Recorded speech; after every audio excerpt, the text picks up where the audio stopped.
7 décembre 1941. De la fumée s'élève de Pearl Harbor, les vestiges des cuirassés coulés dégageant une épaisse brume et les cris des marins blessés emplissent le matin hawaïen. Les pilotes japonais de Zéro patrouillant au-dessus de leur tête ressemblent à des vautours évaluant leur proie après avoir exécuté l'une des attaques surprises les plus dévastatrices de l'histoire. Dans leur esprit, l'aviation américaine est une farce lente, maladroite et pilotée par des hommes mous issus d'une nation faible. Ils ont entendu des rumeurs concernant un nouveau chasseur américain inhabituel, bimoteur et à double empennage, que les Américains appellent le P-38 Lightning. Les pilotes japonais raillent, persuadés qu'il s'agit d'un nouvel effort américain, faible, pour égaler leur zéro supérieur. Ils ignorent qu'ils sous-estiment leur fin imminente. Historiquement parlant, 1941 fut une année tumultueuse. La Wehrmacht d'Hitler balayait l'Europe tandis que sa Luftwaffe obscurcissait le ciel britannique. Dans le Pacifique, le lever du soleil du Japon impérial étend son ombre sur les étendues océaniques, englobant la patrie et les territoires récemment conquis d'Asie du Sud-Est. Au cœur de la domination aérienne japonaise se trouve le Mitsubishi A6M0, un chasseur si sophistiqué et si agile qu'il paraît presque surnaturel à ceux qui le rencontrent au combat. Le Zéro représente plus qu'un simple avion.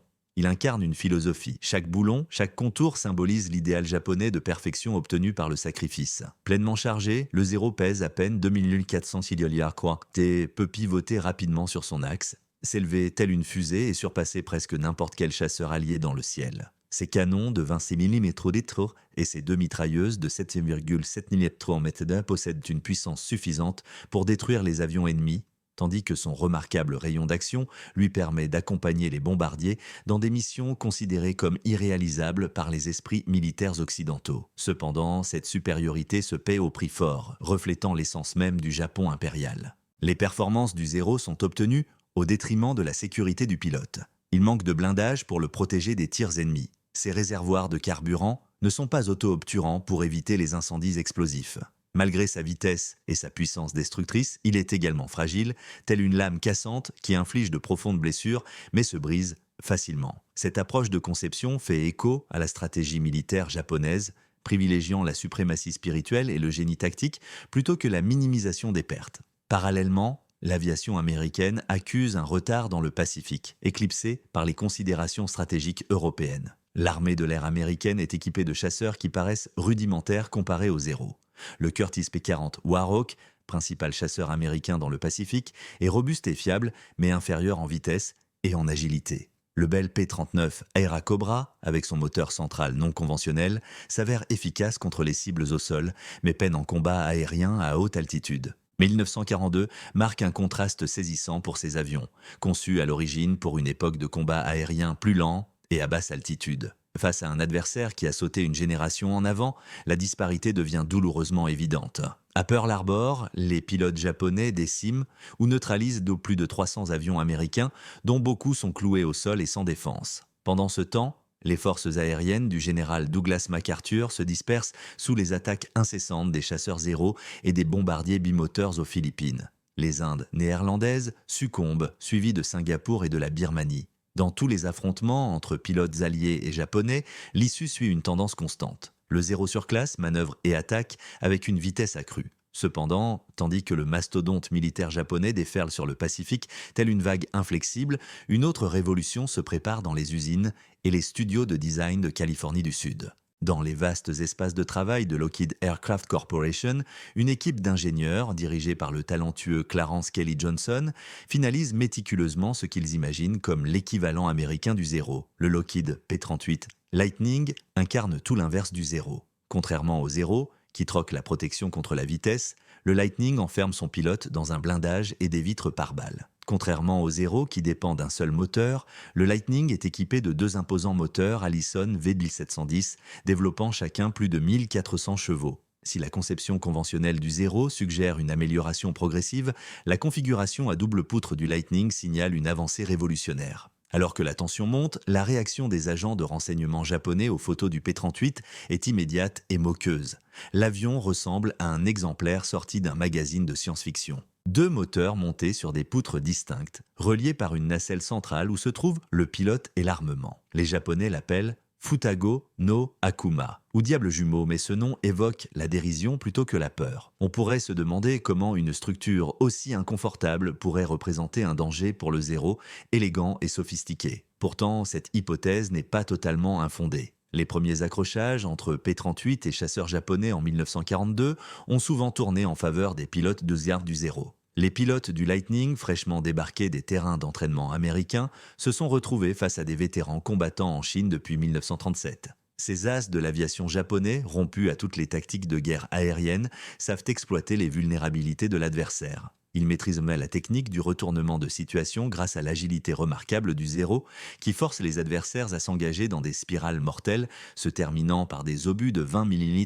transperçant les cockpits. En août 1942, au-dessus de Guadalcanal, le lieutenant Saburo Sakai, un as japonais renommé comptant plus de 30 victoires confirmées, rencontre son premier P-38. Ce jeune pilote américain, fraîchement sorti de l'école de pilotage, répète l'erreur courante en tentant de manœuvrer à côté du Zéro de Sakai. Sakai sourit derrière son masque à oxygène tandis qu'il amorce un virage serré en montée qui désorienterait bien des pilotes. Le P-38, plus lourd et moins agile, ne parvient pas à reproduire la manœuvre. Cependant, par un retournement de situation inattendu, alors que Sakai se prépare à l'attaque, le P-38 accélère brusquement pour s'éloigner de lui. Les deux moteurs du P-38, plus puissants que le moteur unique du Zéro, lui offrent un avantage en ligne droite que le pilote japonais n'avait jamais rencontré auparavant. Malgré les efforts de Sakai pour pousser les gaz à fond, le Zéro est incapable d'égaler l'accélération du Lightning. Il observe avec exaspération sa proie disparaître au loin, retournant probablement à Henderson Field pour combattre à nouveau un autre jour. Ce scénario se répète fréquemment dans le Pacifique entre 1942 et 1943. Les aviateurs japonais, habitués à dominer chaque escarmouche, rencontrent un adversaire qui fait fi des normes établies. Le P-38 manque de maniabilité pour un combat en virage où le Zéro bénéficie de tous les avantages. A l'inverse, les pilotes du Lightning élaborent des stratégies innovantes en exploitant les caractéristiques distinctives de leur avion, vitesse supérieure, puissance de feu redoutable et montée rapide à des altitudes qui dégradent les performances du Zéro. L'armement du Lightning marque une autre rupture révolutionnaire avec la conception traditionnelle des chasseurs. Plutôt que des canons montés sur les ailes nécessitant des ajustements d'angle de convergence et un mélange de munitions, le P-38 est équipé d'armes à l'avant. Un canon de 20 mm et 4 mitrailleuses de calibre 150, tirant toutes selon l'axe central de l'appareil. Lorsqu'un pilote de Lightning appuie sur la détente, il libère un jet destructeur dirigé vers l'avant, capable de détruire les avions ennemis avec une précision chirurgicale. Les pilotes américains découvrent que vaincre le Zéro ne consiste pas à égaler ses capacités, mais à exploiter leurs propres atouts. La tactique de piquer-monter s'impose comme la marque de fabrique du Lightning. Descendre d'altitude, exécuter une attaque rapide à grande vitesse, puis remonter avant que le Zéro ne puisse riposter. Cette stratégie exige maîtrise de soi et endurance, qualités dont les pilotes américains, imprégnés de l'éthique méthodique de leur armée, font abondamment preuve. L'aspect humain. Le sous-lieutenant Richard Dick Bong, 22 ans, fait ses débuts sur le théâtre du Pacifique en septembre 1942 après son entraînement avancé au combat en Californie. Son apparence juvénile, dénuée de traits aguerris, le fait paraître plus apte à figurer dans un album de fin d'année de lycée qu'à un poste de pilotage de chasseur. Ses camarades du 49e groupe de chasse, originaire de la campagne du Wisconsin, doute de sa capacité à endurer sa première semaine de combat. La première rencontre hostile de Bong avec des avions japonais se déroule au-dessus de la Nouvelle-Guinée, où le 49e groupe de chasse est affecté à l'appui aérien des forces terrestres australiennes. Alors que son escadrille de P-38 s'élève vers leur altitude de patrouille, Bong aperçoit un groupe de bombardiers japonais escortés de chasseurs Zéro. Son chef d'escadrille expérimenté ordonne une attaque. Ce qui suit devient un événement récurrent au cours des 2 années suivantes. Cette première escarmouche créant un précédent. Au-dessus et derrière la formation japonaise, Bong positionne son Lightning utilisant le soleil pour dissimuler son approche. Piqué, son P-38 dépasse les 640 km/h, surpassant la vitesse de n'importe quel Zéro. Un bombardier bimoteur apparaît rapidement dans son viseur. La puissance destructrice des armes du Lightning, montée sur son nez, se révèle efficace. La première salve de Bong pénètre le moteur droit du bombardier, éjectant des débris métalliques dans le sillage. La salve suivante atteint les réservoirs de carburant, provoquant la détonation de l'avion japonais dans une boule de lumière orange ardente, surpassant momentanément le soleil tropical. Remontant brusquement, les puissants moteurs de son P-38 le ramènent en sécurité avant que les escorteurs du Zéro ne puissent riposter. Cependant, ce ne sont pas seulement les avantages mécaniques qui modifient à l'équilibre. Les pilotes américains apportent à la guerre du Pacifique un atout que leurs homologues japonais, malgré leur prouesse et leur expertise, ne peuvent reproduire. Un système de maintenance mécanisée qui paraît presque miraculeux tant ses ressources sont abondantes. Lorsqu'un avion de guerre revient de mission endommagée, des équipes de mécaniciens l'inondent de pièces détachées, d'outils et de connaissances. Les moteurs sont rapidement remplacés pendant la nuit, les impacts de balles sont comblés par des plaques d'aluminium découpées sur mesure aux dimensions exactes. L'électronique est soit réparée, soit remplacée par des composants produits à un rythme apparemment incessant dans les usines américaines. Cela contraste fortement avec les capacités de maintenance japonaises en 1943. Les chasseurs Zéro, autrefois apparemment invincibles, commencent à montrer des signes d'usure et nécessitent des réparations improvisées. Les pièces de rechange s'amenuisent, obligeant les mécaniciens à récupérer les appareils endommagés pour maintenir les autres opérationnels. Plus important encore, le vivier de pilotes japonais qualifiés se réduit à mesure que le nombre de victimes au combat augmente et que les programmes de formation peinent à former de nouveaux aviateurs vétérans. C'est le début d'une révolution technologique. La supériorité technique du P-38 dépasse la simple vitesse et la puissance de feu. La configuration bimoteur du Lightning offre une redondance cruciale lors des longues batailles du Pacifique. Lorsqu'un Zéro subit une panne moteur, son pilote est confronté à une décision périlleuse. Tenter un atterrissage risqué sur une île ennemie ou s'écraser dans des eaux infestées de requins. Lorsqu'un Lightning perd un moteur, le pilote peut souvent rentrer chez lui en utilisant la source d'énergie restante, reportant ainsi la défaite à un autre jour. Les capacités de l'avion à haute altitude deviennent de plus en plus importantes à mesure que la guerre se déroule. Les moteurs turbocompressés du Lightning maintiennent leur puissance à des altitudes où le moteur atmosphérique du Zéro commence à souffrir d'essoufflement. À 7600 mètres, un P-38 peut distancer, surclasser et surpasser n'importe quel chasseur japonais en vol. L'avantage d'altitude des pilotes de Lightning leur permet de décider quand et où engager le combat aérien, contrôlant ainsi son rythme, ce qui devient de plus en plus pénible pour les pilotes japonais. De manière significative, les capacités d'autonomie du P-38 commencent à influencer l'équilibre stratégique de la guerre du Pacifique. En escortant des bombardiers lors de missions couvrant plus de 2400 km, hors de portée des chasseurs à plus court rayon d'action, le Lightning permet aux forces américaines d'attaquer des cibles dans les territoires occupés par le Japon tout en assurant la protection des chasseurs. Cette autonomie accrue devient cruciale à mesure que la campagne d'île en île s'intensifie. De plus, l'impact psychologique de ces avantages technologiques ne doit pas être sous-estimé. Autrefois sur deux, les pilotes japonais sont désormais sur le qui-vive, scrutant le ciel à la recherche de la silhouette bipoutre des Lightning en approche. Ce qui était autrefois raillé comme un avion peu performant et inefficace est devenu un symbole de la prouesse industrielle et du progrès technologique américain. Début 1943, les moqueries s'étaient dissipées au sein des escadrilles de chasse japonaises dispersées dans le Pacifique. Les rapports qui parviennent à Tokyo dressent un tableau de plus en plus sombre. Les escadrilles de P-38 américaines atteignent des taux de destruction invraisemblables, alors que les pilotes japonais anticipaient autrefois 3 ou 4 chasseurs américains abattus pour un seul perdu. Aujourd'hui, ils rencontrent des adversaires qui frappent avec une efficacité dévastatrice et disparaissent avant même qu'une contre-attaque ne soit possible. Ce changement est particulièrement évident dans le ciel des îles Salomon, où la bataille de Guadalcanal s'est transformée en une vaste campagne pour le contrôle de l'archipel. Dans ce creuset de combats incessants, les pilotes de Lightning américains peaufinent des tactiques qui finiront par chasser l'aviation japonaise du ciel du Pacifique. Le pilote-major Thomas Maguire, destiné à devenir l'un des plus grands as de la guerre, explique ce changement dans une lettre à son épouse. Les Japonais nous ont d'abord attaqués comme s'ils étaient des seigneurs du ciel. Aujourd'hui, ils sont prudents et sur la défensive, témoignant de leur conscience de notre capacité à leur infliger des dégâts. Le P-38 nous a conféré une capacité sans précédent à dicter nos conditions au lieu de nous y adapter. Cependant, le véritable procès reste à venir. Alors que 1943 approche de ses batailles décisives dans le Pacifique, les deux camps se préparent à des engagements qui façonneront l'avenir du combat aérien dans cette région. Les Japonais, conscients du danger que représente le Lightning, initient le développement de stratégies et d'avions novateurs destinés à contrebalancer les avantages américains. Simultanément, les Américains optimisent leurs tactiques, tandis que de nouveaux escadrons de P-38, composés de pilotes formés aux techniques de tir aérien, adaptés aux atouts du Lightning, rejoignent le théâtre d'opération. Le 18 avril 1943, 16 P-38 Lightning sillonnent le ciel de l'île Bougainville à 6000 mètres d'altitude. Leurs deux moteurs dessinant 4 traînées de condensation sur le fond azur du Pacifique. Le major John Mitchell, pilote chevronné, guide cette formation, son air calme masquant la gravité de la bataille imminente. L'issue décidera si la confiance japonaise en ses pilotes et ses avions est justifiée ou si les prouesses industrielles et les avancées technologiques américaines parviendront à vaincre les traditions martiales des samouraïs dans la guerre du Pacifique.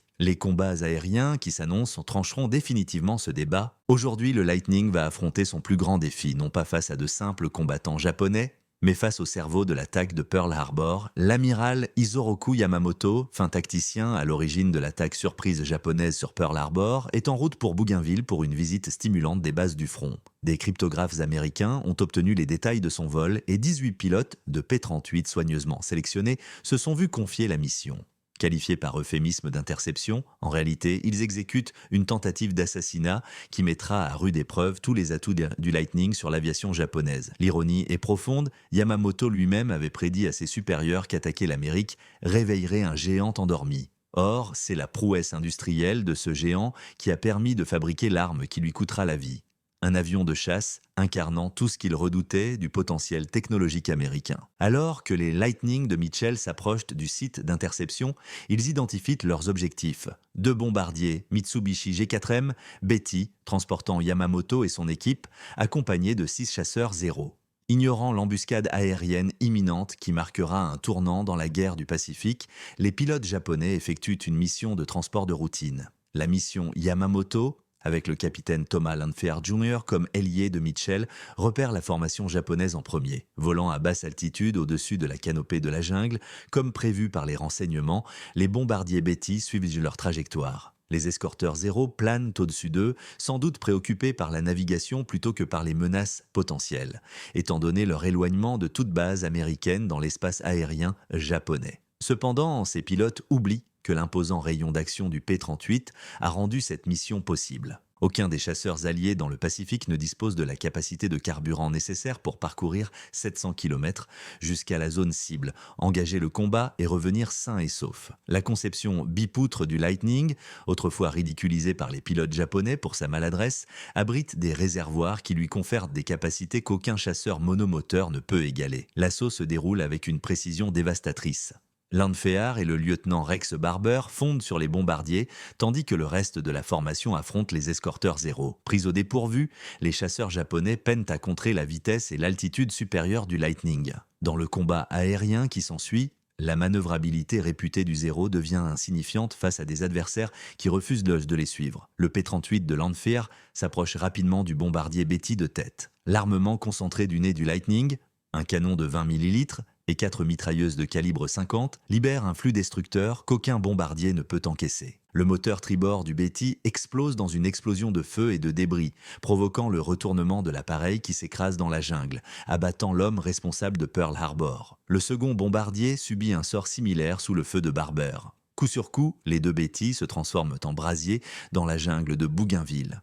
Les pilotes Zéro restants se replient précipitamment vers leur base, leur confiance en eux étant mise à mal par un ennemi inattendu. Cet engagement symbolise non seulement une perte stratégique, mais aussi une révélation inquiétante.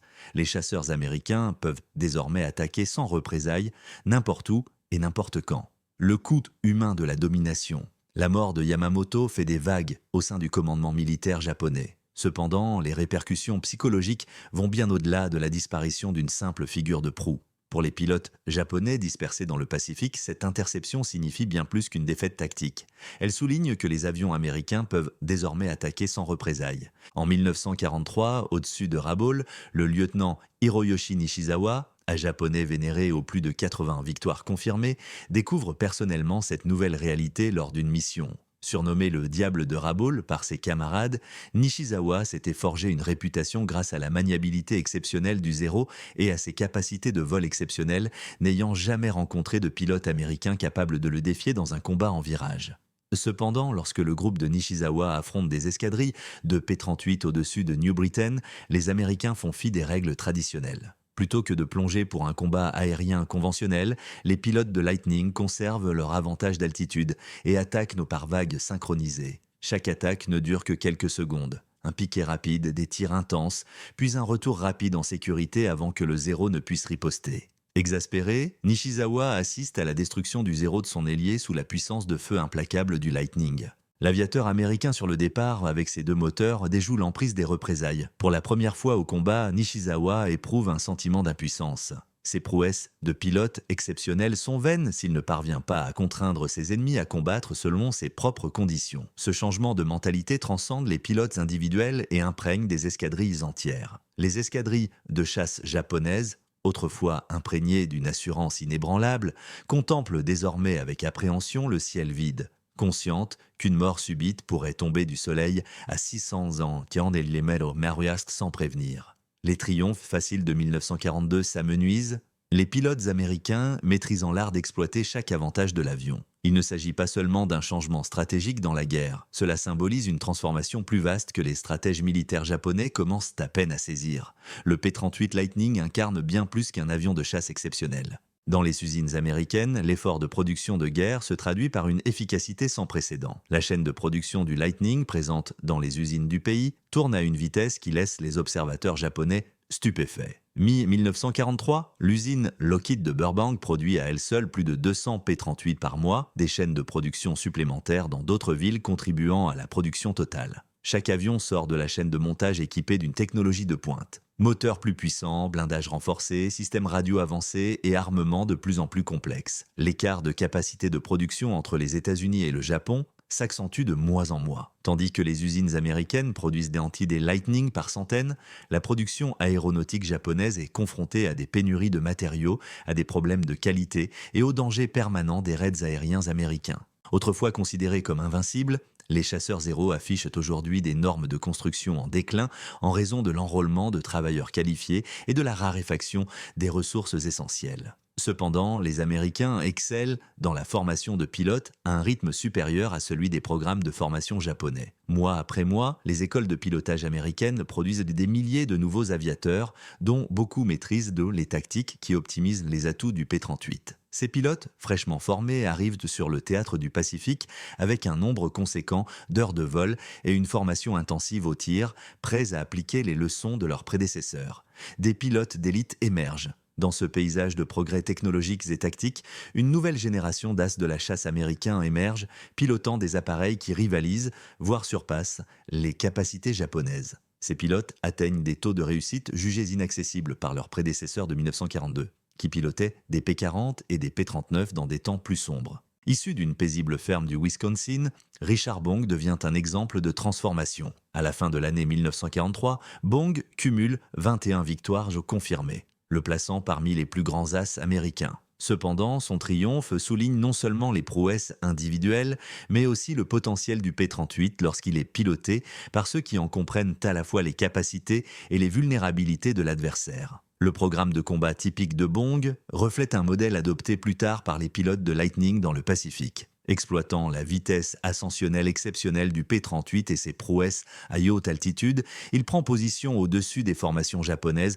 avant qu'elles ne le détectent. Lors de l'assaut, c'est avec la vitesse et la puissance destructrice que la conception du Lightning permet. Face aux représailles des chasseurs japonais, Bong utilise la vitesse supérieure de son appareil pour se détacher et reprendre son ascension pour une nouvelle attaque. L'effet émotionnel sur les aviateurs japonais est perceptible à travers leur transmission radio déchiffrée et traduite par les services de renseignement américains. Auparavant, il se vantait de combattre des avions américains plus faibles. Mais aujourd'hui, il parle de bimoteurs démoniaques qui attaquent à l'improviste et disparaissent avant même que la contre-attaque ne puisse être lancée. Les plaisanteries informelles, courantes dans les conversations radio japonaises en 1942, font place à de brèves conversations anxieuses entre pilotes conscients d'affronter un adversaire qu'ils ne comprennent pas pleinement. Progrès technologique. De 1943 à 1944, le P-38 Lightning continue de s'améliorer, intégrant les connaissances acquises au cours d'innombrables heures de combat dans le Pacifique. Le modèle P-38J, qui commence à apparaître dans les escadrons vers la fin de 1943, corrige nombre des défauts de l'appareil initial tout en renforçant ses formidables capacités. Les moteurs améliorés du dernier modèle génèrent à plus de 1600 chevaux individuellement, permettant au Lightning d'atteindre près de 615 km/h, une vitesse suffisamment élevée pour surpasser n'importe quel chasseur japonais en vol horizontal. Les capacités optimisées du P-38J à haute altitude lui permettent d'être performant à des altitudes où les chasseurs japonais rencontrent des difficultés de puissance. Cependant, l'avancée la plus significative réside dans le développement de nouvelles stratégies et de programmes d'entraînement adaptés aux pilotes de Lightning. Les académies de pilotage américaines modernes mettent de l'accent sur la gestion de l'énergie, qui consiste à utiliser l'altitude et la vitesse pour obtenir un avantage tactique.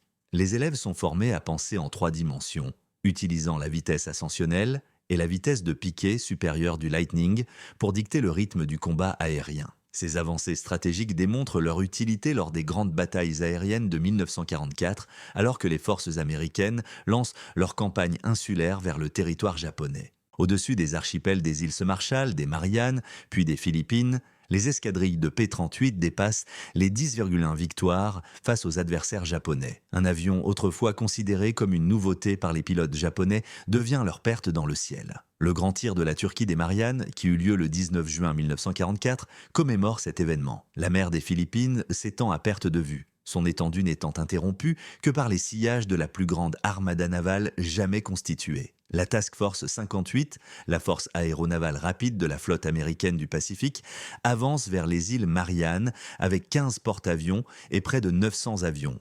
Leur adversaire, c'est la flotte mobile japonaise qui abrite la dernière importante concentration d'aéronavals que l'Empire puisse rassembler. Le décor est planté pour ce qui sera connu sous le nom de Grand Tir de la Turquie des Mariannes, une bataille qui souligne la métamorphose totale du combat aérien dans le Pacifique. Au cœur de la transformation plane le P-38 Lightning, non plus la plaisanterie expérimentale moquée par les pilotes japonais en 1942, mais un symbole éprouvé de domination aérienne. Depuis l'USS Lexington, le lieutenant Alexander Vrasiu aperçoit la première vague d'assaillants japonais lors d'une patrouille aérienne de combat. La formation comprend plus de 60 appareils, chasseurs zéro, bombardiers en piqué et avions torpilleurs, représentant l'une des plus importantes attaques aériennes japonaises depuis Pearl Harbor. Pourtant, alors que Vrasiu scrute l'adversaire qui approche, il observe un phénomène inédit 2 ans auparavant. Les pilotes japonais volent défensivement, regroupés pour se protéger mutuellement, au lieu d'être dispersés pour maximiser leur puissance offensive.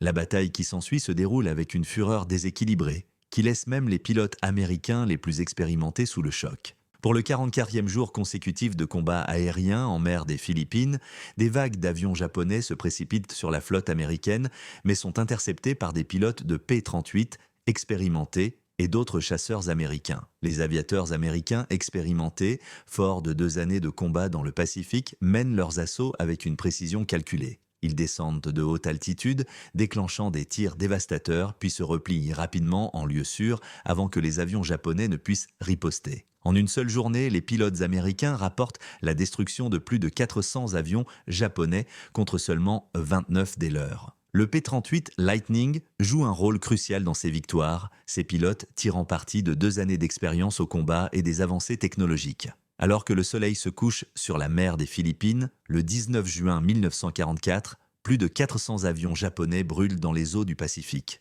Le mythe de l'invincible force aérienne japonaise, fondée sur la suprématie initiale du zéro et l'habileté des pilotes vétérans, est ainsi enterré. Autrefois, le rugissement joyeux du Lightning, imposant et à double queue, résonne désormais d'un silence lugubre et démoralisant. Pour les aviateurs japonais ayant survécu à l'embuscade aérienne, le message est limpide.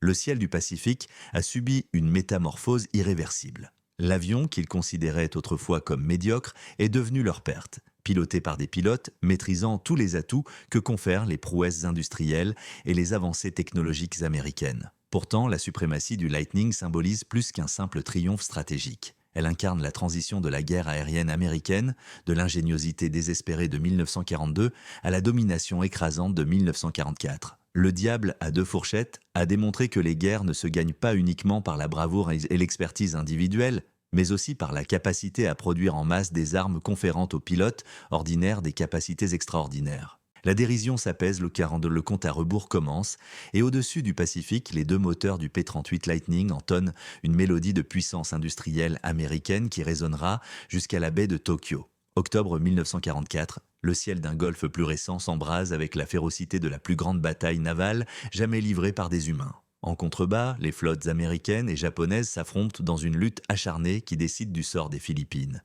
et, à terme, de la guerre du Pacifique elle-même. Au-dessus de ce chaos maritime, un conflit distinct se déroule, symbolisant le renversement de situation qui a redéfini la guerre aérienne dans le Pacifique. Le major Richard Dick-Bong, désormais l'as américain le plus titré avec 36 victoires confirmées, pilote une formation de P-38 Lightning dans un ciel en fumée au-dessus des Philippines. Il y a 2 ans, les aviateurs américains dans ce même espace aérien auraient mené des missions défensives frénétiques, s'efforçant simplement de survivre sous la domination aérienne japonaise. Aujourd'hui, Bong et ses camarades Lightning poursuivent de leur proie, avec l'assurance de chasseurs convaincus que leur proie ne peut plus échapper à la capture. Le changement est total et dévastateur. Les pilotes qui dominaient autrefois le ciel du Pacifique volent désormais avec le désespoir frénétique d'hommes conscients que chaque mission pourrait être la dernière. Les avions Zéro, apparemment invincibles de 1942, se sont transformés en pièges mortels, leurs pilotes comptant sur leurs dégâts avant que l'inévitable assaut Lightning ne les force à quitter le ciel. Pourtant,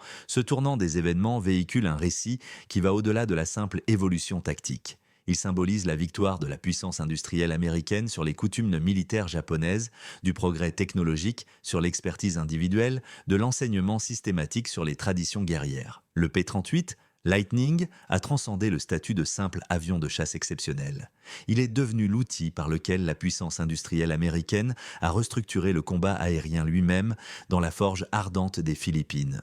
La campagne des Philippines constitue un terrain d'essai idéal pour démontrer la maîtrise inégalée du Lightning sur l'aviation japonaise. Le succès du retour du général Douglas MacArthur dans les îles, qu'il a abandonnées en 1942, repose en grande partie sur sa maîtrise aérienne absolue, les escadrons de P-38 des 5e et 13e forces aériennes étant ses principaux outils pour atteindre cet objectif.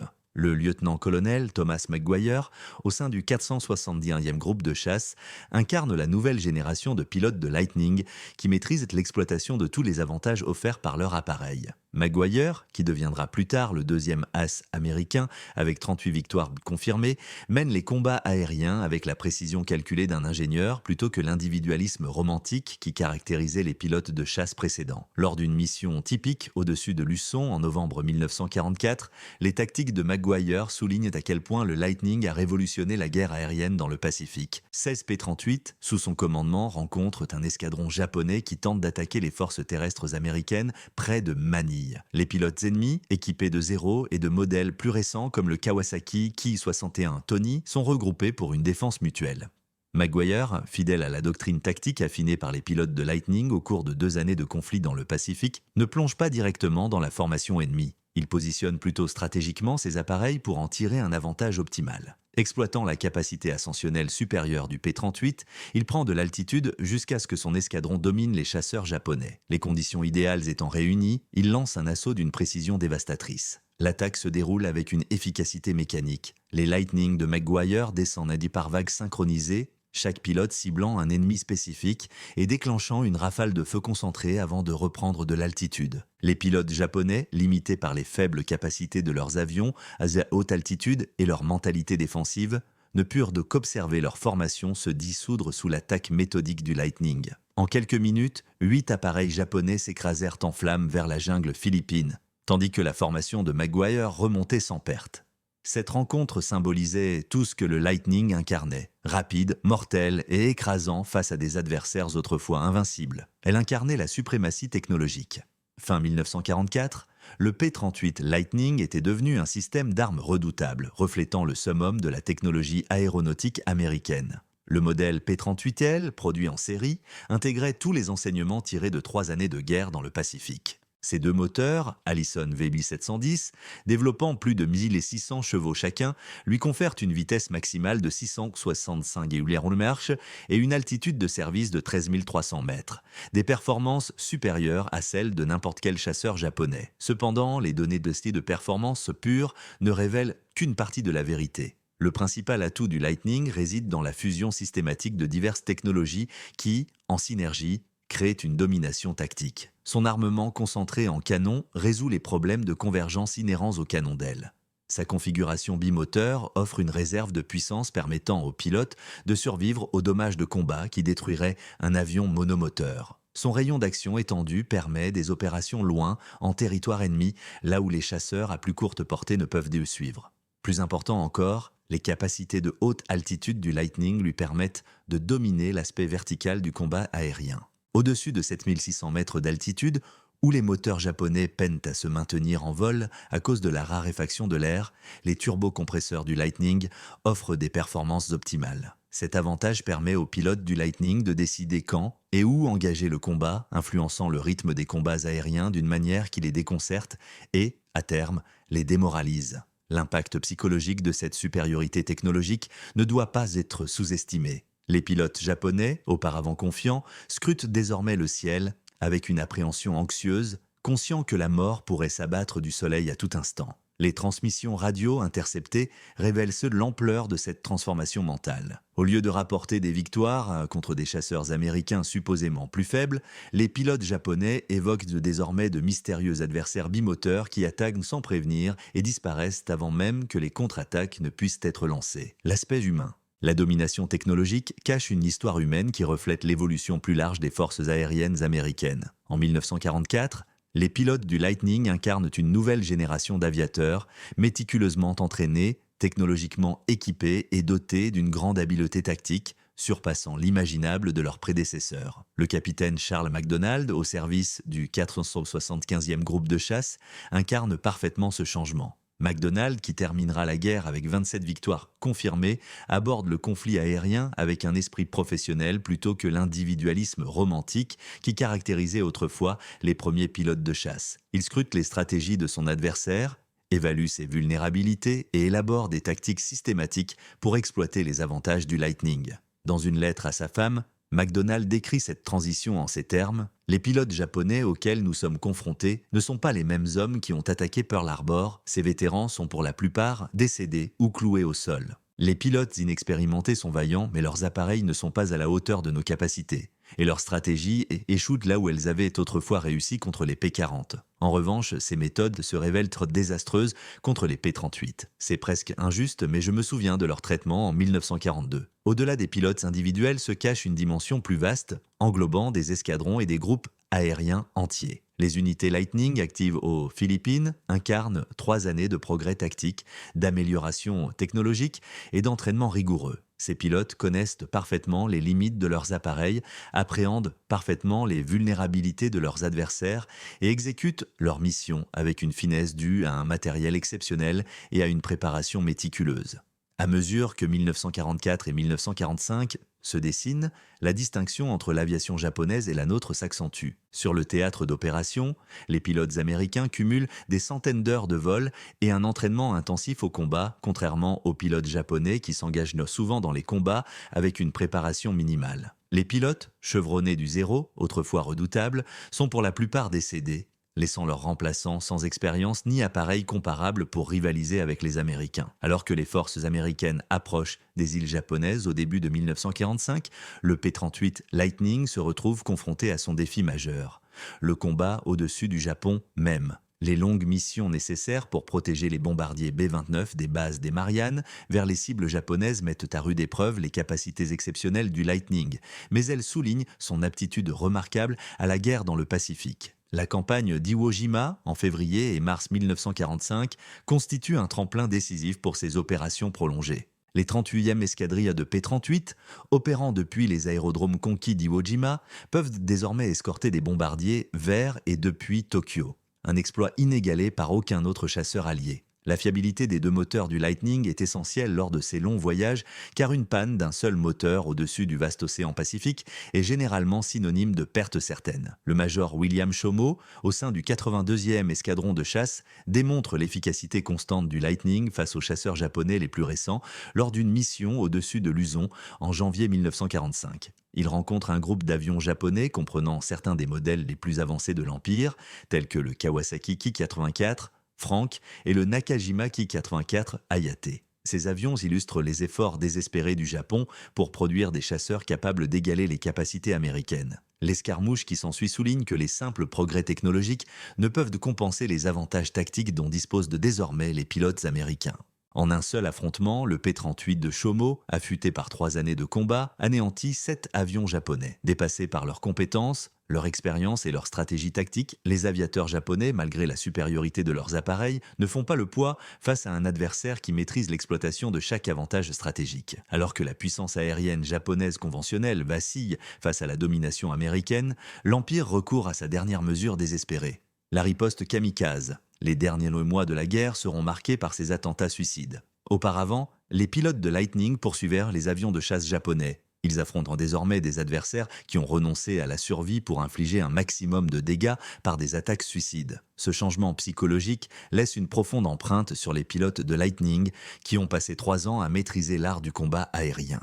Le capitaine Richard Dickebong, actuellement le meilleur as américain avec 40 victoires confirmées, explique un changement dans ses lettres à ses proches. Ils ne se battent non plus pour gagner, mais pour mourir, ce qui les rend plus dangereux à certains égards, même si leurs appareils sont inférieurs. Prédire les actions d'un pilote rationnel est possible, mais combattre quelqu'un qui a décidé de mourir s'avère un défi. La vitesse et la puissance de feu du Lightning s'avèrent cruciales pour repousser les attaques kamikazes. Cependant, l'impact psychologique sur les pilotes américains devient palpable. Ces hommes, qui ont perfectionné leurs compétences et leurs tactiques au fil des ans pour surpasser l'aviation japonaise, affrontent désormais des adversaires qui ont abandonné l'essence même de la survie inhérente à toute aviation militaire. La victoire finale, 15 août 1945. La déclaration de capitulation de l'empereur Hirohito résonne sur les fréquences radio du Pacifique, mettant fin au conflit le plus dévastateur de l'histoire de l'humanité. Pour les pilotes de P-38 Lightning déployés sur des aérodromes s'étendant des Philippines à Iwo Jima, ce tournant marque l'apogée d'une transformation qui a débuté sous le joug de la dérision